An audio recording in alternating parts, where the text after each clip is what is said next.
Hello, my name is Fanny and I will show you the different material we can use in the course Inspiration and Colors. So here is the aquarelle paper. It's a paper that can absorb a good amount of water, so I recommend with the material we are going to use today. I will show you the different thing you need. So I talked about having a porcelain plate. It's easy, so you can put inside the color you need and mix them inside instead of in another palette. And since we are going to use water, like that you can display in a pot like this, it's good because it's going to help to keep the colors together. So I will show you the first material. This is liquid watercolor. You can display a bit in a plate like this. Then we talked about solid watercolor. This is one of the boxes of solid watercolor you can find. Here you need to extract the color with a bit of water and then display it in your plates. So depending on how dry and how long it hasn't been used, you're gonna need a bit more water to take it out. Hop. And then I also talked about aquarelle. Here we have a box of aquarelle. It's kind of similar to watercolor, I will say, but often it could be a bit more pigmented, a bit more precious in the composition, and therefore you will get a better quality of color at the end. But it doesn't really matter for what we are going to do in this class. So here, taking a bit of blue. So here you have your plate and displayed a bit of color. I can also show you the ink colors. So here is an ink bottle. This one has been used a lot, so they're a little bit dirty. Ink is much more pigmenting than the palettes I've shown you before. So I will recommend you take less than the other one if you need to create a color. So we usually extract them from the bottle with a pencil and put it in your plate too. Here. And then, like I say, in the class, you can choose the material you want to paint with. I recommend you take different kind of pencils, so you have different kind of effects with them.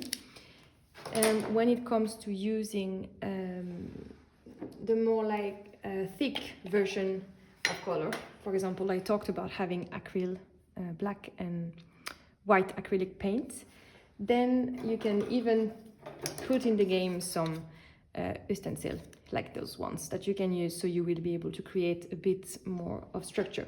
But I will show you that directly on the paper. So how to applicate those mediums on the paper? There is kind of two ways to start with.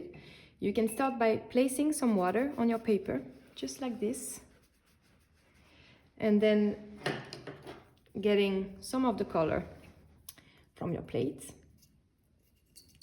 and put it on the water parts like this.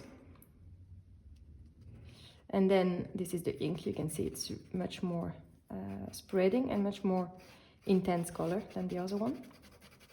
So here you will get the water that's already on the paper to take over the paint and spread it around, which gives really interesting abstract results, and it also gives a little playful ground to be with on your paper.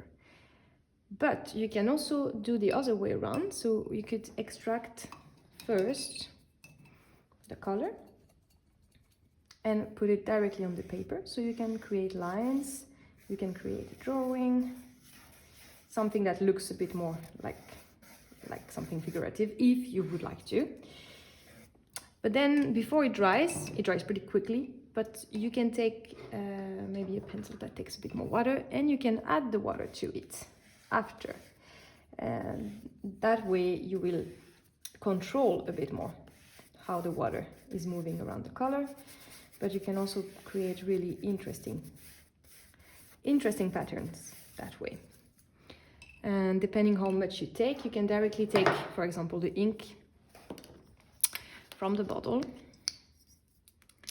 put it on the paper like this. So you put a big amount, and then you will take the water and cross it like this, and then you will see that you can do a lot of the color. You could kind of almost fill up your paper just with a bit of ink and water.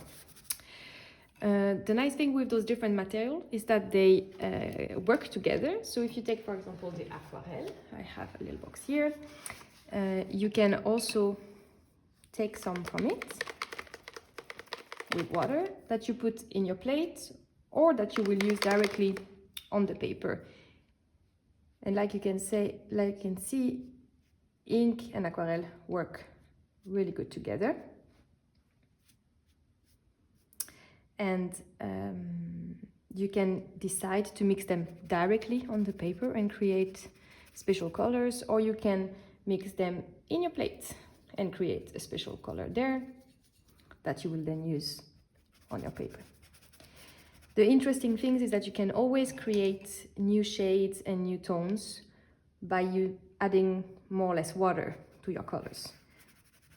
And by also waiting to let them dry a bit and maybe continue a few minutes later, so you won't get the same result. Because the nice thing with those materials is that they dry pretty fast, and in that way you can add more color to your drawing pretty quickly. What can I show you? Yes, I talked about black ink. I think it's important to get a Chinese black ink pot for this class.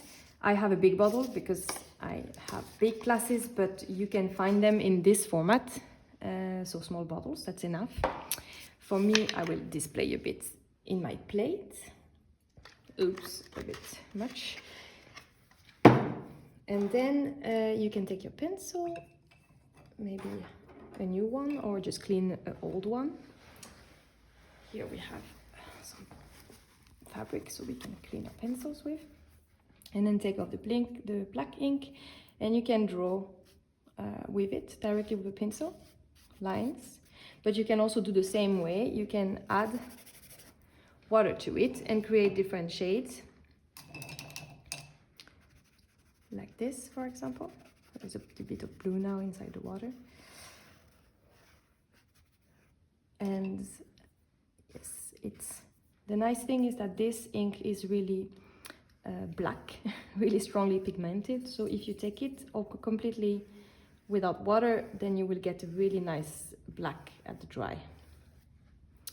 Here, what more? You can use specific material with the ink.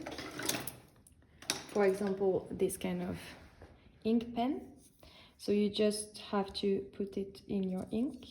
The easiest way would be to put it directly in the small pot, but I don't have any, but you might have one later.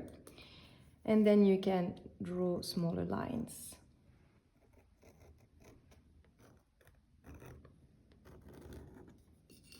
Like this. And then it becomes interesting. Voila. And one of the last thing I can show you is when you want to add some structure. So it could be black or white, or of course another color. But let's say the base is acrylic paint, white. And then you will take a bit of this and you can create some interesting shape on your drawing with it. The nice thing if you buy white and black only as acrylic is that you can mix the ink with the acrylic directly in your plate and therefore create your own color, and you will just give it a bit more thickness, so you can create structure on your drawing. So for example, if I take a little bit of this color, watercolor, then I put it in my, I'm gonna put some drops. Ooh, doesn't want to go. Here, I'm gonna put some drops in my paint. Take a new pencil, and then I will mix it and I will get some kind of light brown, white. And then I can, a bit more like a beige, and then I can play with it in my drawing. If the ink is not yet dry, then I can even use the color that's already on my paper and modify them directly on the paper. Or I can extract a bit more, a bit more aquarelle directly from my box.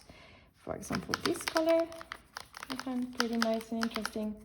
And then I can add it directly on my acrylic there. If you want to retrieve again the transparent feel of the aquarelle or the watercolor or the ink, then you just have to clean your pencil, and you can dry it like this. And you can also change your water regularly, so you will get the color not to be tinted by the old colors. Or you can choose to keep your color tinted, because then it's also interesting. You will get this some kind of back shade in all your painting that will give it the same feel. But that I will let you discover along the class and along the way you are painting with this material. Thank you. I hope this was interesting and that you will want to continue that class with me. You can find it on the Folkuniversitetet website. Bye. Have fun painting.